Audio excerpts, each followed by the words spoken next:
This is the Copper Age update, and here are 37 new details that you might have missed. Starting first with our new golem. So the way that you get yourself a copper golem is that you take a block of copper and then a carved pumpkin, you put it over top, and that gets you both a copper golem and a copper chest. Now that copper chest is going to be what the golems will go to as their route. Think of this as their hub. So they'll come back, retrieve any items from here, and then they will sort it to any nearby chests, having a 10 chest limit that they'll search through before they can go and find any chests that have the same item. So if I were to have a chest down that also had grass blocks, we'll see this copper golem walk over and sort the grass block into that chest. Now this one couldn't find the copper block inside of that chest, so it'll search 9 other chests, and then if it ultimately doesn't find it from anywhere, it'll just leave it in an overflow. And then if you didn't want them to be holding the item, you could always go over to them, right click, get the item back. Now, as they're made of copper, you could probably expect that they also have different oxidation states as well. So we don't just have our regular copper golems, we could also get all the different stages. Until eventually, as you see there, they turn into the copper golem statue. But if you don't want that, what you could always do, like any other copper block, is you can use an axe to scrape off the oxidization, get it back to new, and then if you want to keep it that way, use a honeycomb, giving you a whole bunch of options if you want to have different golems walking around your base. And the good thing is that the oxidization state actually has no impact on how the golem reacts. So if you wax them at that state, it's not going to be any different than any other copper golem. And if you want to decorate them even more, what you could always do is if you have an iron golem, then after a while our iron golems will actually add a flower onto the top of our copper golems, which we can then shear off if we want it back. So once a copper golem fully oxidizes without any honeycomb, it'll turn into a copper golem statue, which we can then mine and pick up to move around like a block. And if you do, you can also interact with it and have it do different poses, much in the same way that we have armor stands work on Bedrock editions. And then, if you want any of these other kinds of statues, what you're going to want to do is you want to get your axe and scrape off some of the oxidization, but not all of it, because then you'll just get yourself a living golem, which isn't a bad thing, but it's maybe not the thing you wanted. Sorry, buddy. And then these copper golem statues can also give out, with a comparator, different amounts of redstone output depending on their state. And now let's talk more about their copper chest that they have. Since we don't just have to get that by spawning in one of our copper golems, we can also get it just by crafting one up. But unfortunately, unlike modded versions which added in copper chests, there's no extra storage inside of these. But they do give you a new color variant to use, 4 of them, in fact. There seems to be kind of a bug where if you were to go and take a regular chest and put it next to any of your more oxidized chests, then it'll always take the oxidization state that's lower. Meaning that if you want to easily scrape off the oxidization, just make yourself a double chest. So if you've been playing Minecraft for a while, you're probably familiar with chest sounds, and you're definitely familiar with how loud they are, which has now been changed. Chest sounds are now going to be lower, and so if you're searching through all your chests in a chest monster like this, it's going to be a lot less annoying for the people around you. Well, we have our copper ingots, that's for sure, but now we can use these to actually craft down into copper nuggets, giving us a new item that we can get by either uncrafting ingots or smelting down copper tools. But we'll get into copper tools a little later. First, let's show off what we can use with these nuggets, since we can now use the help of these to make ourselves new kinds of light sources. So the way that we would do this is that if you take a copper nugget and you put it over top of a coal and stick, then you'll get yourself copper torches, which are functionally no different than our torches. There's no different light level or anything, but they do give us a new green color to look at. And then if you want copper lanterns, we can do the same thing.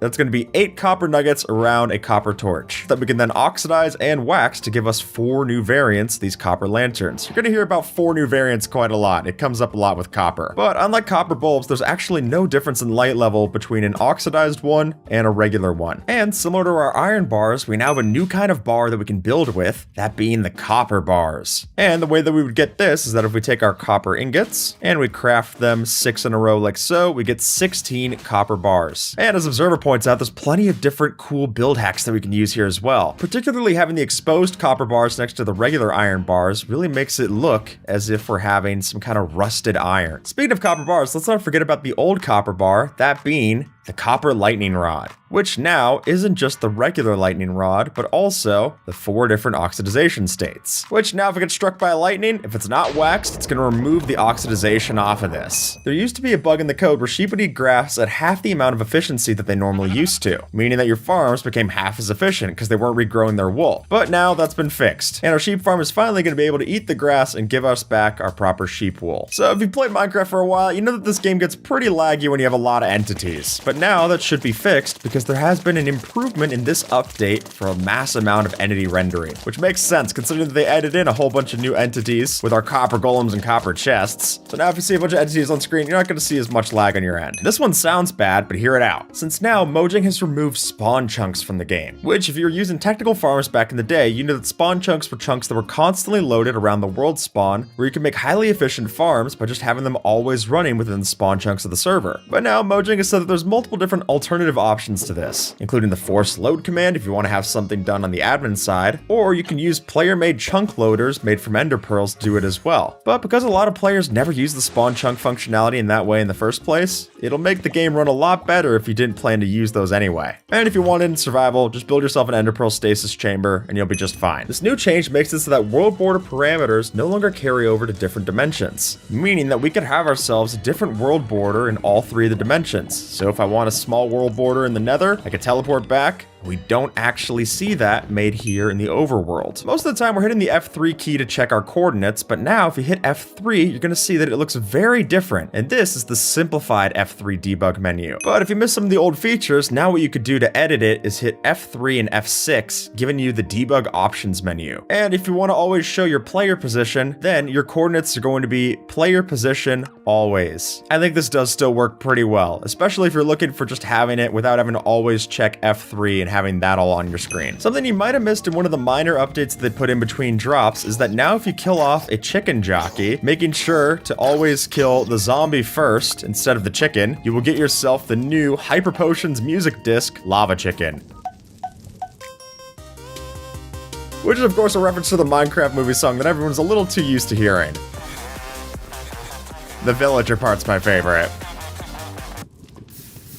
Now, if we go into the controls menu in our options settings, you can set it so that your attack/destroy button, usually your left click, is now set to toggle. Now in the past we would do this for our AFK farms, usually by just making it so that you would hold down your left click and then use F3 and T to get it started. But now we can just have it where we're automatically farming cobblestone without ever having to actually touch the keyboard in any kind of way. And the same can be said for our use/placing blocks as well. Also possible is that now if we go into our controls in the mouse settings, we can invert the mouse's x-axis, meaning that if I'm turning my mouse to the left right now, it's actually going to turn me to the right and vice versa. Which, while this personally is a bit hard for me to use, it could offer up some fun challenges or even just more accessibility options. If we go into options and we see here, we've got ourselves the sprint window. This is how many ticks it'll take before you can hit the W key again after tapping it once and begin sprinting. So as you can see here, I tap it once, tap it twice, and it gives me a more forgiving option for that. But instead, if you didn't want that to happen, you could reduce this down and make it so that you can't double tap with any kind of window and have it happen. I'm gonna go into survival for this one because now if I were to step inside of a nether portal and start typing out a message, it'll actually let me type chat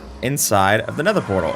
And not just that, but also if I were to go inside of the nether portal, it'll still have my message on the other side. We've got some new armors to see. One that we're going to see first is for our horses, which strangely enough has no crafting recipe, so it's going to have the same loot chance of finding it as an iron horse armor. And once you get it onto your actual horse, you'll see that it gives it 4 armor points compared to the iron horse armor's 5, which when you hear that all said out loud, it actually makes it seem pretty lousy that it's the same loot chance, but it does look pretty cool. This is a change we've been asking for a while, which is that now our dye textures have been changed to have each of them look distinct even without seeing the different colors, which I always think is great for accessibility if you have different kinds of color blindness, but also just gives us more textures to play around with. If you were to go into survival and break down a player head that's been placed down, it'll actually still preserve the player's name, which is a really welcome change of pace considering that normally if you broke it down, you would just get back the regular head, meaning that if you placed it down, you wouldn't be able to get it back. It was always a waste. One of the coolest features for this update is that now we can get ourselves functioning mirrors in Minecraft. Now, how did we actually make this work? Well, it's all thanks to the new mannequin mobs that we can summon in, and we can basically manipulate them the same way that we do with players, even killing them. So in the past, if you used the summon command to bring in a hostile mob on peaceful difficulty, it would summon them for a tick before deleting them. But now if I were to set the difficulty over to peaceful mode and then type in /summon creeper, it'll say monsters cannot be summoned in peaceful difficulty, which isn't exactly the best. I actually think a better workaround would be that they would let you summon in hostile mobs just that one if you use the summon command, because you already have some kind of creative mode admin privileges. But I digress, it doesn't let you do it. As we can see here, we have a great build hack made using the new copper chains. So the way that we craft these up is 2 copper nuggets over a copper ingot, giving us the new copper chain, which I think is one of the best things that we could build with now. That's just very, very fun to use. And because we now have copper chains, that's the reason why our iron chains have been renamed to, well, iron chains. So we've had copper trapdoors for a while, but now if you wanted to go and craft up your copper trapdoors, you're gonna see that because we're now using the 6 ingots to make our copper bars, the way to get these now is just 4 ingots, making it substantially cheaper. One of the most interesting changes to this drop is that now we have ourselves copper tools, which are meant to be a mid-stage between stone and iron tools. And while you can't expect any of these to oxidize, they are actually more enchantable than diamond, but less than gold. And even then, they'll only mine the same blocks that a stone tool would. And it's not just copper tools that we could deck ourselves out with, because we also have copper armor, which we craft the same way as any of our other armor, but it has a higher durability than leather or gold armor to use. The new shelves, which are basically Minecraft's way of now having in vertical slabs, because these can be freestanding and you can place them back to back and get yourself basically freestanding slab blocks. Look at how cool that is. And it's not just that, because we can also store up to 3 items inside of them, making them more robust than just a regular item frame. And it's not just oak shelves that we have as well. We can also craft up a bunch of different shelves for all of our different variants. Every wood type now has a new shelf. So when you power up a shelf, you'll see that we not only get a new texture to use, but we could also have this save our entire hotbar into this shelf orientation. And then, given how we see it here, as soon as I right click, it instantly swaps my hotbar right there. We have hotbar swapping inside of survival. How cool is this? And the way that we craft up these shelves, what you'll do is you'll take your stripped logs of any kind of variant, put 3 along the top, 3 along the bottom, getting you 6 of the shelves. So something that we'll now see in Java Edition are these new end flashes that'll light up the end. And while they don't actually change any kind of light level that we see here on the end island, they do add in a new kind of ambiance that we're seeing in the end. And my favorite theory about these is that they're actually different players killing ender dragons off in the distance. But if you want those turned off, then the same way that we've turned off lightning flashes in the past, you're now going to go into your accessibility settings, and now it's been renamed to hide sky flashes. Turn that on, and it won't actually light up the rest of this place. And with that, folks, YouTube thinks that you might like this video, so see if they're right and have a good one, alright?